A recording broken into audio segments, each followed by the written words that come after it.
नमस्कार। छत्तीसगढ़ के बार हमारे साथ में मैं हूं आपके साथ अभिषेक भट्टाचार्य। सबसे पहले आज बात करेंगे प्रधानमंत्री नरेंद्र मोदी के 9 वर्ष पर चल रहे अभियान को लेकर। भारतीय जनता पार्टी हर प्रदेश में प्रेस वार्ता का आयोजन कर रही है। जिन राज्यों में चुनाव है वहां मोदी के 9 वर्ष को भाजपा बड़ा मुद्दा बनाते हुए चुनाव में उतरने की तैयारी में है। छत्तीसगढ़ में भी भाजपा पीएम मोदी के 9 वर्ष के कार्यकाल को लेकर जनता के बीच जाने की तैयारी में है। भाजपा का कहना है कि मोदी सरकार की योजनाओं के कारण छत्तीसगढ़ में जनता को बहुत फायदा हुआ है। मोदी ने देश का मान सारी दुनिया में बढ़ाया। उधर कांग्रेस ने भाजपा के इस दावे को हालांकि खारिज करते हुए कहा कि मोदी सरकार में बेरोजगारी लगातार बढ़ रही है, महंगाई कमर तोड़ चुकी है। क्या इस बार छत्तीसगढ़ में भाजपा मोदी सरकार की उपलब्धियों को ही लेकर चुनाव में जाने वाली है? और कांग्रेस के पास भाजपा की इस रणनीति का आखिर क्या जवाब है, ये जानने की कोशिश करेंगे। लेकिन उससे पहले इस मुद्दे पर छत्तीसगढ़ के मंत्री अमरजीत भगत और भाजपा प्रदेश अध्यक्ष अरुण साव की प्रतिक्रिया जानते हैं। छत्तीसगढ़ आकर के क्या बताएंगे, पूरे हिंदुस्तान में जाकर क्या बताएंगे? 9 साल में हमने कितना महंगाई बढ़ाया है, कितना बेरोजगारी बढ़ा है, गैस का दाम 400 से बढ़ करके 1200 हो गया है, रेलवे को हम निजी हाथों में दे दिए, एयरपोर्ट को निजी हाथों में दे दिए, पोर्ट को हम निजी हाथों में दे दिए। क्या क्या उपलब्धि क्या बताएंगे? बताने के लिए कुछ इनके पास है नहीं, केवल दोनों हाथ से लुटाने का काम किए हैं और पूरे देश की अर्थव्यवस्था को तहस नहस कर दिए हैं। केवल 4-5 बड़े उद्योगपतियों को उपकृत करने का काम किए हैं। नरेंद्र मोदी जी के नेतृत्व वाली सरकार के 9 साल पूरे हुए हैं। ये 9 साल बेमिसाल रहे हैं और देश ने हर क्षेत्र में विकास के कीर्तिमान बनाए हैं और लोगों को उसका लाभ मिला है। इसे लेकर भारतीय जनता पार्टी आज से 30 जून तक एक वृहद महाजनसंपर्क अभियान की रूपरेखा बनाई है और इस दौरान अलग अलग वर्ग के लोगों के साथ सम्मेलन, कुछ सम्मेलन विधानसभा स्तर पर होने हैं, कुछ जिला स्तर पर होने हैं और पार्टी ने 3 क्लस्टर अलग अलग बनाए हैं। चलिए अब इस चर्चा को आगे बढ़ाते हैं। आज इस चर्चा में हमारे साथ हमारे मेहमान जुड़ रहे हैं। सत्यप्रकाश सिंह कांग्रेस से, सर आपका स्वागत। रविंद्र सिंह भाजपा से जुड़ रहे हैं। मनीष वोरा वरिष्ठ पत्रकार हमारे साथ जुड़ रहे हैं। आप सभी का बहुत बहुत स्वागत। सबसे पहले रविंद्र जी आपके पास आना चाहूँगा। केंद्र सरकार के 9 साल पूरे हो चुके हैं और न सिर्फ छत्तीसगढ़ में बल्कि देश के अलग अलग राज्यों में आप ये अभियान चला रहे हैं और 9 साल की जो आपकी उपलब्धियां है वो जनता तक पहुंचा रहे हैं। बस फ़र्क सिर्फ इतना है छत्तीसगढ़ में कि छत्तीसगढ़ में विधानसभा चुनाव भी है और उसके बाद लोकसभा चुनाव भी है। तो सबसे पहले सवाल ये है कि अभियान क्या विधानसभा चुनाव के मद्देनज़र चलाया जा रहा है या लोकसभा चुनाव को भविष्य में देखते हुए ये अभियान चल रहा है? नहीं, लोकसभा का चुनाव तो अभी 1 साल के आसपास है और विधानसभा चुनाव जो है ये तो हमारी पहले से योजना थी, हम इस कार्य को करेंगे। और 9 साल एकदम सामने में हो रहा है तो आप ये नहीं बोल सकते कि विधानसभा के कारण हम चला रहे हैं। ये तो हमारे पहले से सोची समझी कार्यनीति थी। विधानसभा का चुनाव, उसकी तैयारी हम निरंतर करते रहे और लोकसभा की तैयारी के लिए तो हमारी ये जो कार्य योजना है 9 साल का काम अपने आप में पर्याप्त है। तो पहली बात तो ये है कि हम इसको राजनीतिक कारणों से नहीं कर रहे हैं। हमारी उपलब्धियां, उस उपलब्धियों को हम जनता तक बताने के लिए जा रहे हैं कि कैसे हमने कम से कम 48 करोड़ शौचालय बनाया। प्रधानमंत्री आवास योजना के तहत कम से कम हमने 4 करोड़ मकान बनाए। पूरी योजनाएं 5 शहरों में मेट्रो सिमटा हुआ था, कहाँ 23 शहरों में लेके चले गए। हवाई अड्डों का परिचालन अभी अमरजीत भगत जी का बोल रहा था कम से कम दुगुना तिगुना हो गया। क्या रेलवे निजी हाथों में चला गया? वो केवल आरोप लगाते हैं। जो मोदी सरकार ने किया, जिन योजनाओं को आप उपलब्धि बता रहे हैं और जिनको लेकर आप जनता के बीच जाने की बात कर रहे हैं, उन्हीं योजनाओं को लेकर तो आपने कांग्रेस पर आरोप लगाया था कि कांग्रेस लागू ही नहीं होने दे रही। तो जब लागू ही नहीं हुई तो उपलब्धि कैसे है? नहीं, कौन सी योजना है? मैंने तो कहा स्वच्छ पीएम आवास योजना को लेकर आप सवाल उठा रहे हैं, जल शक्ति योजना को लेकर आप सवाल उठा रहे हैं। आप कह रहे हैं कि केंद्र से जो राशि आवंटित हुई है राज्य उस पर जमीनी तौर पर लागू ही नहीं कर रही आवास योजना में। बिल्कुल बिल्कुल। मैं तो जब उपलब्धि ही नहीं है तो क्या स्वच्छ भारत मिशन कांग्रेस ने शुरू किया? क्या 48 करोड़, कम से कम 48.5 करोड़ शौचालय पूरे देश में कांग्रेस ने बनाया? हमने बनाया। उसके साथ साथ कितनी यूनिवर्सिटी हमने खोली करी, और उसके अलावा एम्स की पोजीशन क्या थी, आईआईटी की पोजीशन क्या थी, आईआईएम की पोजीशन क्या थी, आज कितने बढ़ गए। धारा 370 को मैंने छोड़ दिया, चलिए हटा दिया, ट्रिपल तलाक को छोड़ दिया, लेकिन देश ही नहीं पूरी दुनिया में यदि मोदी जी का नाम हुआ है तो इसलिए हुआ है कि उनके कार्यों के कारण हुआ है। दुनिया की चौथी बड़ी अर्थव्यवस्था हम बन गए। कहाँ गरीब देशों में भारत की गिनती होती थी, आज चौथी दुनिया की सबसे बड़ी अर्थव्यवस्था। क्या ये हमारी उपलब्धि नहीं है? नहीं तो रमेश जी, अगर चुनाव के नजरिए से देखें तो ऐसा नहीं लगता कि you are trying to sell which is already sold, क्योंकि 18 में आप बुरी तरह से हारे छत्तीसगढ़ में, लेकिन उसके बाद अब 19 में 11 में से 9 सीटें लोकसभा की जीत भी गए। तो इससे तो यही साबित होता है कि छत्तीसगढ़ की जनता फर्क करना जानती है। लेकिन आपकी जो स्ट्रेटेजी है कि आप अगर केंद्र की योजनाओं के भरोसे विधानसभा चुनाव की तैयारी कर रहे हैं तो फिर वो तो वर्क करता दिख नहीं रहा, क्योंकि जो क्षेत्रीय मुद्दे हैं। जी, आपने 9 साल पर प्रश्न पूछा था, इसलिए मैंने उसका जवाब दिया। अब यदि राज्य सरकार पे अभी जो चुनाव होने हैं, हम केवल केंद्र की योजनाओं को लेकर नहीं जाएंगे। ये तो छत्तीसगढ़ सरकार की असफलता इतनी ज्यादा, वही हमारे लिए पर्याप्त है। लेकिन चूंकि राष्ट्रीय कार्यक्रम है, इसलिए हम इसके बारे में चर्चा कर रहे हैं कि 9 साल का। अब राज्य की आप असफलता का बोल रहे हैं, हम क्या क्या लेके जाएंगे, तो फिर मैं गिनाने लगूंगा बेरोजगार। अब सर आप ये कहेंगे तो बड़ी बेईमानी होगी कि ये सिर्फ अभियान जनता तक पहुंचाने का है, अब इसमें चुनावी एजेंडा नहीं है, ये तो मैं नहीं मान सकता। खैर इस पे जवाब ले लेते हैं सत्यप्रकाश जी से। सत्यप्रकाश जी, बीजेपी कह रही है जरूरत ही नहीं है इन सब अभियानों की, आपकी इतनी सारा खराब काम पड़ा हुआ है, बीजेपी के लिए वही काफी है बोल रहे हैं।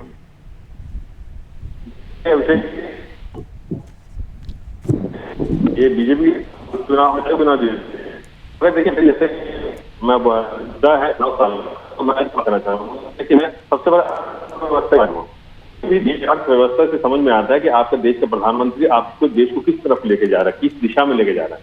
तो मैं थोड़े से अभिषेक मेरे को बस 5 सेकंड दीजिएगा, मैं कुछ आंकड़े रखना चाहूंगा। देखिए जीडी कर रहा हूं मैं, पर परचेसिंग पावर जो 4 से जो मतलब 10 साल में 9% और लेकिन और जीडीपी पर कैपिटा 2004% नॉमिनल, हमारे समय में 10 साल में 10% इनके साथ आ सकती है। Per capita average per capita में हमारे साल में 10%, इनके 5%। देखिए मैं परसेंटेज में इससे बता रहा हूँ, इससे समझने वाली बात है। देखिए जब 2004 में हमारी सरकार यूपी 1 आई थी तो उस समय पर कैपिटा इनकम जो थी, पर पर्सन की इनकम थी वो $600, और जब हमारी सरकार गई, जब इनकी सरकार आई 2014 में, तो वो $1600, मतलब $1000 का इंक्रीजमेंट हुआ। आज अगर मैं 14 से 23 तक की मैं बात करूं तो इनके समय अभी 23 ये क्या दिखा रहा है कि 700-800 रुपये बढ़े। ये तो भाजपा यही भ्रम ये दिखाएगी जनता के बीच में जाके कि 1600 से 2300 हो गया, मगर ये नहीं बताएगी कि 10 साल में हमारा क्या था और इनके 10 साल में क्या हुआ। तो इसीलिए मैंने परसेंटेज में बात की कि देखिए परसेंटेज में समझ में आता है कि आपने क्या वास्तविक किया, हकीकत क्या है, ये सबसे बड़ी बात। और दूसरी बड़ी बात मैं बोलूंगा, मैं थोड़ा कोरोना के भी उस समय की बात कर लेता हूँ। 47 लाख लोग मरे, लोकसभा में बोला गया ऑक्सीजन की कमी से कोई नहीं मरा, हम मुआवजा किसी को नहीं दी, ये असंवेदनशीलता थी। और एक और बात मैं जीडीपी में भूल गया था, इसमें एक और देखूंगा। देखिए प्रतिष्ठित अखबार में खबर छपी थी, ये मैं दिखा इसमें टॉप 20 में से 18 जो अमीर है दुनिया के, उनकी संपत्तियों में उनकी जो कमाई में कमी आई है। मगर वो लोग ऐसे हैं जिनकी बड़ी अडानी अंबानी, ये मैं नहीं बोल रहा हूँ, ये एक प्रतिष्ठित अखबार में रिपोर्ट छपी थी, मैं उसका हवाला दे रहा हूँ। उसमें खुले आम लिखा हो कि अंबानी 18 में कमी आई है, 2 लोग बड़े, इसलिए दिखा रही है सरकार सिर्फ कॉर्पोरेट हाउसेस के लिए। अब देखिए ऐसी खबर जरूर छपी थी कि 27 लाख लोग समय में 23 लाख लोग बीपीएस ऊपर होते थे। तो ये हालात है। चीन, मैं अगर अंतरराष्ट्रीय बात करूं, चीन की बात करूं, 1000 वर्ग किलोमीटर ऐसा है जहां 3 साल से हमारे सैनिक पेट्रोलिंग नहीं कर पा रहे। क्यों नहीं कर पा रहे? और मोदी जी बोलते कोई ना आया ना कोई घुसा, मगर हमारे डिफेंस मिनिस्टर पता नहीं किससे बैठ के करते रहते हैं, बातचीत करते रहते हैं। 10 दौर की वार्ता हो गई, 12 दौर की वार्ता हो गई।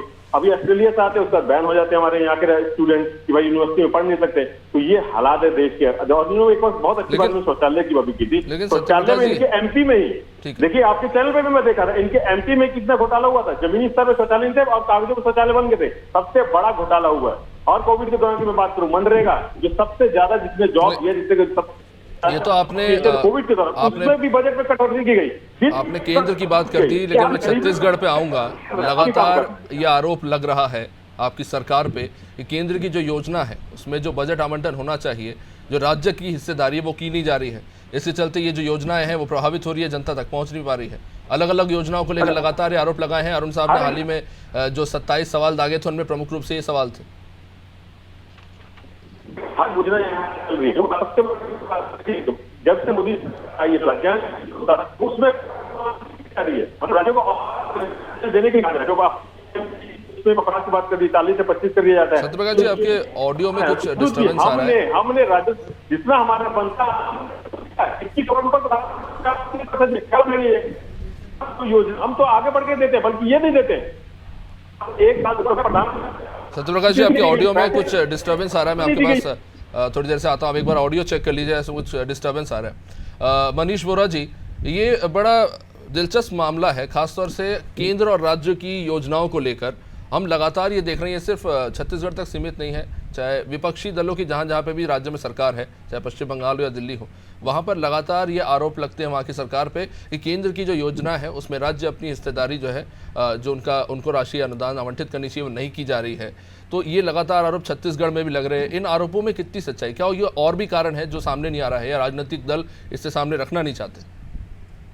देखिए, आप जो इस बात को कह रहे थे कि जो केंद्र की योजना है उसमें राज्य का जो राज्यांश होता है वो पर्याप्त रूप से नहीं दिया जा रहा है, जिस वजह से वो योजनाएं इस प्रदेश में लागू नहीं हो रही। चाहे वो हम छत्तीसगढ़ की बात कर लें, चाहे पश्चिम बंगाल की बात कर लें, चाहे अन्य राज्यों की बात कर लें, तो इसमें सच्चाई कहीं ना कहीं तो है। जब इस तरह की स्थितियां बनी, तो बहुत सारे ऐसी योजनाएं हैं उसमें ये स्थितियां बनी हुई है, लेकिन इनके साथ साथ इस बात को भी समझना होगा कि इस प्रकार की जो स्थितियां बनती है उसमें केंद्र सरकार जो है राज्य के पाले में गेंद डाल देता है और राज्य सरकार जो है केंद्र के पाले में गेंद डाल देती है। राज्य सरकार इस प्रकार के बयान देती है कि देखिए यदि हमने राज्यांश नहीं दिया है, ये बात यदि केंद्र सरकार हमको कह रही है, तो हमने जो इतने सारे प्रधानमंत्री आवास योजना के मकान बनाए वो कहां से बन गए। तो ये इस प्रकार के जो आंकड़े लगातार राज्य सरकार देंगे और केंद्र, इसको कुल मिलाकर के जो नुकसान होता है वो सीधे तौर पर जनता का नुकसान होता है। और केंद्र और राज्य की राजनीति जो है, देखिए आप राजनीतिक धर्म निभाइए, इसमें कहीं कोई दो राय नहीं है, मगर राजनीतिक धर्म निभाने से सबसे बड़ा धर्म है कि आप जनता के सेवक के रूप में चुन करके आए हैं और सबसे पहली प्राथमिकता आपकी जनता की सेवा होना चाहिए। तो जनता की सेवा तो एक किनारे रखी जाती है और अपना उल्लू सीधा करने के लिए सीधे तौर पे केंद्र और राज्य जो है दोनों सरकारें फुटबॉल खेलती रहती है, उसमें जनता पूछती रहती है। जनता को सीधे तौर पे केंद्र और राज्य सरकार की योजनाओं को जो फायदा मिलना चाहिए वो नहीं मिल पाता है। अब रही बात 9 साल का जो कार्यकाल है उसको लेकर के छत्तीसगढ़ की राजनीति के अंदर में क्या चल रहा है, उसको भी हम कह सकते हैं कि छत्तीसगढ़ में केंद्र सरकार से जो योजनाएं लेकर के आएंगे पिछले 9 साल में, उसमें देखिए अभी 4 साल ही यहाँ पर कांग्रेस की सरकार है, उसके पहले तो भारतीय जनता पार्टी की सरकार हुआ करती थी, तो उस समय केंद्र की योजनाओं का फायदा के तौर पर यहाँ पर मिलता था। लेकिन अभी जो वर्तमान परिस्थिति है उसमें लगातार जब भी कोई बात निकलती है तो राज्य सरकार, हमने कहा ना कि केंद्र सरकार को, केंद्र सरकार राज्य सरकार को दोनों एक दूसरे को दोषारोपण करते हैं और कुल मिलाकर के इसमें जनता सफर करती है। मनीष जी, इस पे एक और चीज़ में जोड़ना चाहूँगा कि एक परसेप्शन क्या क्रिएट किया जा रहा है, क्योंकि हम एक चीज़ देख रहे हैं लगातार कि जहाँ जहाँ पर भी भारतीय जनता पार्टी के बड़े बड़े नेता प्रचार के लिए आते हैं, एक शब्द का बड़ा इस्तेमाल होता है, डबल इंजन की सरकार। तो ये अगर एक तरह से देखें तो जो फेडरलिस्टिक स्ट्रक्चर है हमारे देश का, उसमें फिट नहीं बैठता, क्योंकि इससे पहले भी सरकारें थी लेकिन इस तरह से बात नहीं होती थी। तो क्या उस परसेप्शन को काउंटर करने के लिए विपक्षी दल इस तरह के कदम उठा रहे हैं या फैसले ले रहे हैं? इसके चलते हम देख रहे हैं कि केंद्र की योजनाएं जो है लागू हो भी रही हैं तो भी उस पर राजनीति देखने को मिल रही है। तो निश्चित रूप से आपकी बात जो उस समय किस हद तक सहमत हूँ कि इस प्रकार की जो बातें जब भी होती, जहां भी प्रचार किए जाते हैं वहां पर इस बात को कहा जाता है कि डबल इंजन की सरकार लेकर के आइए। मतलब केंद्र में यदि भारतीय जनता पार्टी की सरकार है तो राज्य में भी आप भारतीय जनता पार्टी की सरकार लेकर के आइए, तब विकास की गति जो है वो दोगुनी गति से बढ़ेगी। तो ये जो चीज कही जाती है इसको सीधे राजनीतिक फायदा देखा जाता है कि केंद्र की सरकार और राज्य की सरकार जब रुकोगी तो केंद्र से पैसा राज्य को ज्यादा मिलेगा और विकास तेजी से होगा, इस बात को कहा जाता है बार बार। और ये जो बात है ये निश्चित रूप से जो हमारा ढांचागत है उसमें ये बात ठीक नहीं बैठती है। और इसको लेकर के लगातार जो आप कह रहे थे कि राज्य सरकार जो है वो लगातार केंद्र सरकार के ऊपर दोषारोपण करती है, चाहे वो धान खरीदी के मामले में ले लो, चाहे प्रधानमंत्री आवास योजना के मामले में ले लो, चाहे राज्य में जो जीएसटी है उसके राज्यांश को लेकर के, इस प्रकार की बातें लगातार उठती रहती है। और ये लगातार कहा जाता है कि जीएसटी का हमारा जो क्षतिपूर्ति का पैसा है वो नहीं दिया जा रहा है, जीएसटी में जो हमारी हिस्सेदारी वो नहीं दी जा रही है, पेट्रोल को लेकर के, पेट्रोल के दाम को, महंगाई को लेकर के लगातार बात जो है वो कांग्रेस उठा रही है। लेकिन जहां बात आती है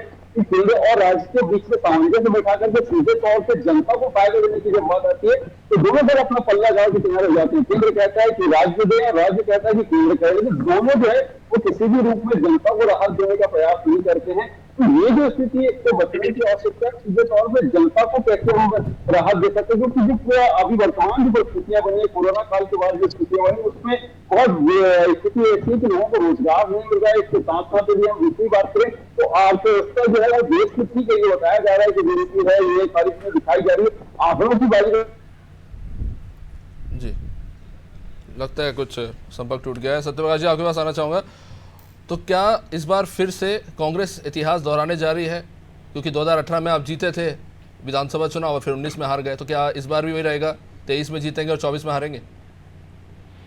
नहीं, देखिए अभी जो लोकसभा चुनाव होगा उसमें हमारी सरकार वापस आ गई है। क्योंकि देखिए हमने हर बार अगर आपसे बैठ के चैलेंज के साथ करता था, हमने थोड़ा आप बात कर लीजिए, किसान कीजिए, युवाओं की बात कीजिए, हर वर्ग के काम किया, अलग अलग योजना है, आदिवासी क्षेत्रों के अलग योजना है। तो हमको मालूम चलता है कि विश्वास बोल के हम जो सरकार विकास के साथ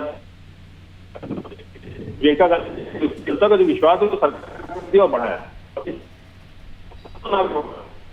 लेकिन सत्यप्रकाश जी, अगर हम देखें आंकड़ों को तो जो 11 लोकसभा की सीटें थी, जिनमें से एक सीट भले ही बीजेपी की कम हो गई और आप 2 सीटें जीते, उनमें आप अगर अंतर भी देखें भाजपा नेताओं की जीत का, तो बहुत बड़ा अंतर है।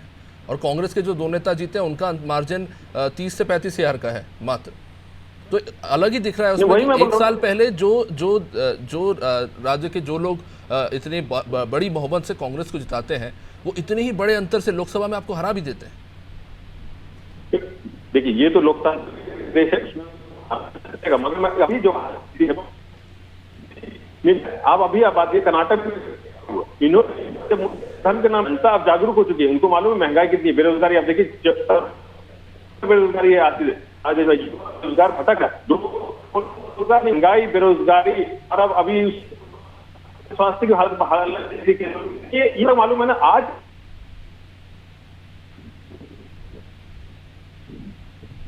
सत्यप्रकाश जी, शायद आपका माइक पीछे से आवाज जो बार बार डिस्टर्ब हो रही है, एक बार आप देख लीजिए।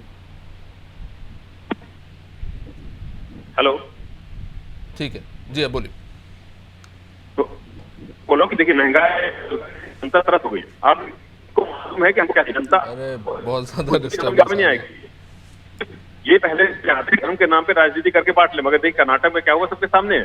तो इनका जो एक मुद्दा रहता है धर्म, उस पर अब चल इनके पास मुद्दा है। आप ये मोदी के नाम पे मगर यहाँ पे बोल रहे फूल छाप पे लड़ेंगे। तो इनको मालूम है कि छत्तीसगढ़ में क्या होने वाला है। यू टर्न क्यों लिया गया है, मोदी से पे आ गए। इससे पूछे कर्नाटक में जो हाल हुआ इनको मालूम था, कर्नाटक में इन्होंने मोदी जी के नाम पे गए थे और आज फूल कहते मालूम है। अब जाति के नाम पे या धर्म के नाम पे, जाति के नाम पे बटने उनको विकास, महंगाई कम दे, वो सीट तो शायद अब कर्नाटक के नतीजों के बाद बीजेपी को मिल गई है।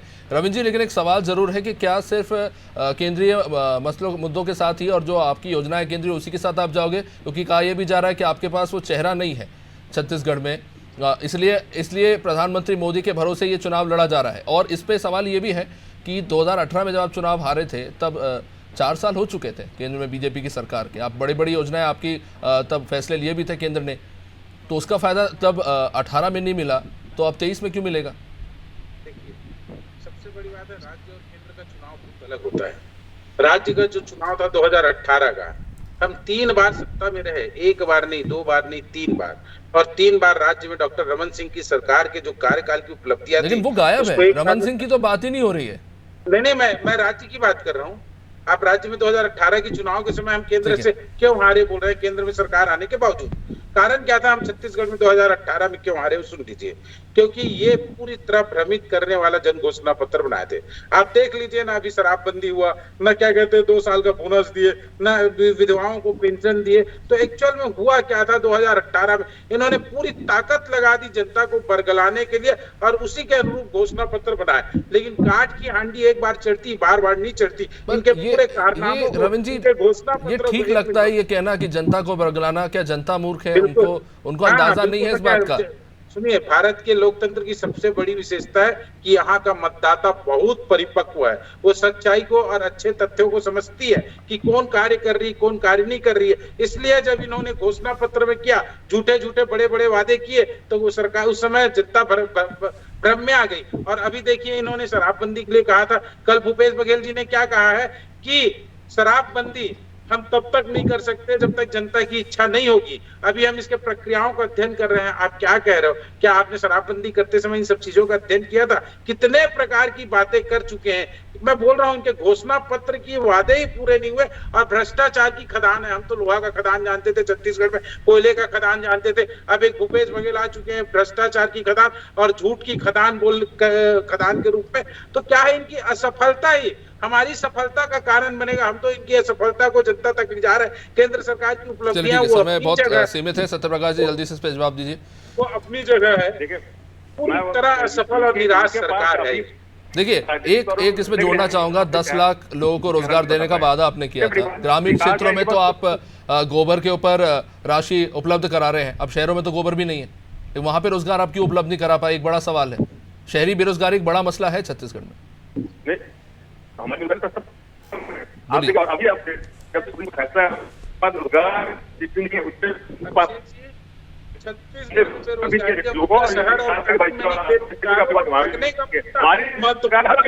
वैसे ही बहुत टेक्निकल प्रॉब्लम आ रही है, आप कोई एक बोलिए। बेरोजगारी घोटाला हुआ ना, लोगों ने ये हमारे किसानों को रहा है। किस तरह चलिए, माफी चाहूंगा, वैसे भी तकनीकी समस्या आ रही है, समय भी इजाजत नहीं देता है। अब इस चर्चा को यहीं पे विराम देना होगा। बहुत बहुत शुक्रिया आप सभी का इस चर्चा में जुड़ने के लिए। तो जाहिर तौर पर आने वाले समय में, खासतौर से छत्तीसगढ़ में अगर हम बात करें, तो चुनाव काफ़ी दिलचस्प होते नजर आएंगे। भारतीय जनता पार्टी ने अभियान शुरू किया है, अलग अलग राज्यों में अभियान चलाए जा रहे हैं और केंद्र की जो योजना जनता की लाई गई है उन्हें जनता तक पहुंचाया जा रहा है और एक तरह की अकाउंटेबिलिटी दिखाने की कोशिश हो रही है। अब जनता इन अभियानों से कितना प्रभावित होती है, क्या छत्तीसगढ़ में एक बार फिर से बीजेपी वापसी कर पाती है कि नहीं, इनको लेकर आगे भी चर्चा ज़रूर होगी। लेकिन देखना होगा कि केंद्र की योजनाओं को लेकर छत्तीसगढ़ में बीजेपी क्या कर पाती है। इस कार्यक्रम में फिलहाल इतना ही। देखते रहिए अनादर टीवी। नमस्कार।